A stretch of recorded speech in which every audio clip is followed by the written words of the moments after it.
Assalamu alaikum student. Our topic for today is active transport. So what is active transport? Active transport is the movement of molecule across a cell membrane from a region of lower concentration to a region of higher concentration, that along the concentration gradient. An active transport requires cellular energy to achieve this movement. अगर हम अपनी previous video को recall करें जिसमें हमने active और passive transport के differences को स्टडी किया था, तो पैसिव ट्रांसपोर्ट सेल ट्रांसपोर्ट की वो टाइप है जिसमें मॉलिक्यूल मूव करते हैं अलोंग द कंसंट्रेशन ग्रेडियंट, यानी हायर कंसंट्रेशन से लोअर कंसंट्रेशन की तरफ, और इस मूवमेंट में कोई एनर्जी यूटिलाइज नहीं होती। अब अगर हम एक्टिव ट्रांसपोर्ट की बात करें तो एक्टिव ट्रांसपोर्ट में मॉलिक्यूल मूव करते हैं अगेंस्ट द कंसंट्रेशन ग्रेडियंट, यानी लोअर कंसंट्रेशन से हायर कंसंट्रेशन की तरफ। अब यहीं से पता चल रहा है कि ये एक एक्टिव प्रोसेस है, यानी ये एक्टिव ट्रांसपोर्ट है, यानी मॉलिक्यूल अपनी लोअर कंसंट्रेशन से हायर कंसंट्रेशन की तरफ मूव कर रहे हैं।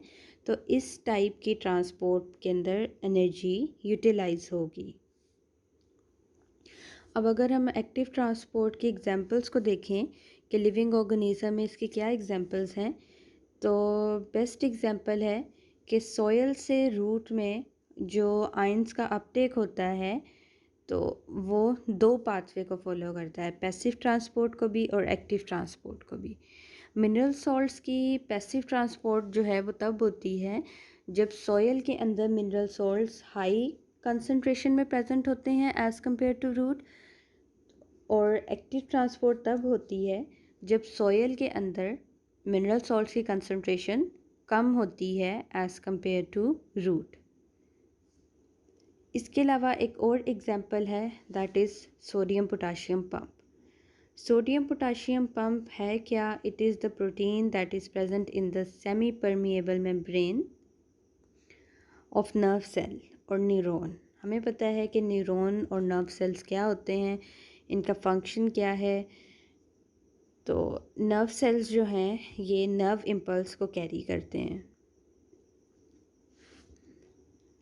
अब सोडियम पोटाशियम पंप हमें पता चल गया है कि ये एक प्रोटीन है that is present in the semi permeable membrane of nerve cell. So how does it work? What is the function of sodium potassium pump? It maintains the higher concentration of sodium outside the cell and higher concentration of potassium inside the cell. यही इसका काम है कि ये sodium की concentration को maintain करती है आउटसाइड द सेल और पोटाशियम की कंसंट्रेशन को मेंटेन करती है इनसाइड द सेल। अब ये किस तरह से फंक्शन करती है, यहाँ पर हमें नज़र आ रहा है कि 3 सोडियम आयन जो हैं वो बाइंड करेंगे सोडियम पोटाशियम पंप के साथ, यानी इस प्रोटीन के साथ जो कि प्रेजेंट है नर्व सेल की मेम्ब्रेन में। तो ये 3 सोडियम आयन जो हैं ये क्या करेंगे कि ये सोडियम पोटाशियम पंप के साथ बाइंड करेंगे और इस वक्त जो है एटीपी यानी adenosine triphosphate, this is energy currency of the cell, ATP will convert into ADP यानी एडिनोसिन डाइफॉस्फेट। इस प्रोसेस के अंदर हमें पता है कि जब भी एटीपी का एक बॉन्ड फॉस्फेट बॉन्ड जब ब्रेक होता है तो 7.3 किलो कैलोरी एनर्जी रिलीज़ होती है। तो इस प्रोसेस के अंदर यानी 3 सोडियम आयन जो हैं ये आउटसाइड द सेल मूव कर रहे हैं थ्रू सोडियम पोटाशियम पंप, तो इसके अंदर एनर्जी यूटिलाइज हो रही है। जब sodium ion 3 sodium ion outside move कर जाएंगे तो आउटसाइड ऑफ द सेल से 2 पोटाशियम आयन जो हैं वो बाइंड करेंगे सोडियम पोटाशियम पंप के साथ और इनसाइड मूव कर जाएंगे। जब ये इनसाइड मूव कर जाएंगे तो वो वाला फॉस्फेट बॉन्ड जो अटैच हुआ था सोडियम पोटाशियम पंप के साथ इस 3 सोडियम आयन को आउटसाइड मूव कराने के लिए वो वापस डिटैच हो जाएगा। इन सिंपल वर्ड कि ये मैकेनिज़्म किस तरह से है कि 3 सोडियम आयन जो हैं वो सोडियम पोटाशियम पंप के साथ बाइंड करते हैं और इस प्रोसेस के दौरान ATP will convert into ADP।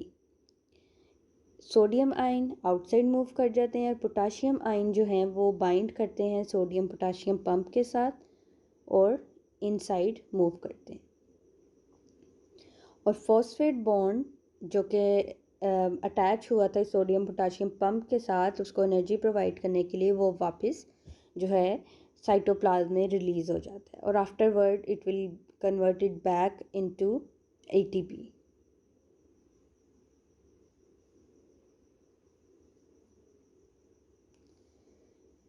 इसके बाद एक्टिव ट्रांसपोर्ट की और टाइप्स हैं endocytosis and exocytosis. What is endocytosis? Endocytosis is the movement of bulk material into the cell. Bulk material यानी कोई लार्ज पार्टिकल है या ज़्यादा अमाउंट में जो मूवमेंट हो रही है उसको हम बल्क मटेरियल कहेंगे या बल्क मूवमेंट कहेंगे। There are two types of endocytosis, phagocytosis and pinocytosis. What is phagocytosis? It is the movement of bulk material and the bulk material is in solid form. It is the movement of bulk material into the cell. And what is pinocytosis? It is the movement of bulk material into the cell.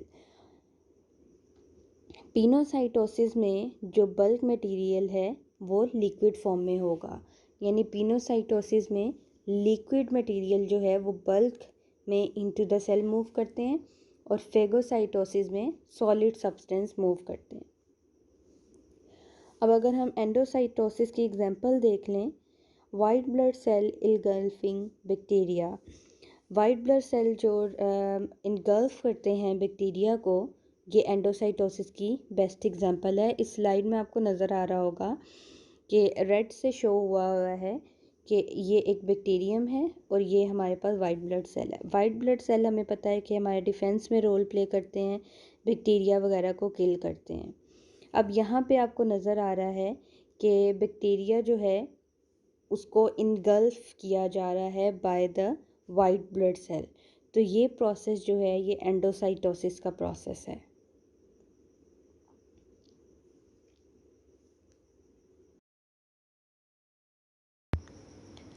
अब हम active transport की last type के बारे में पढ़ेंगे, which is exocytosis. An exocytosis is the movement of bulk material outside of the cell.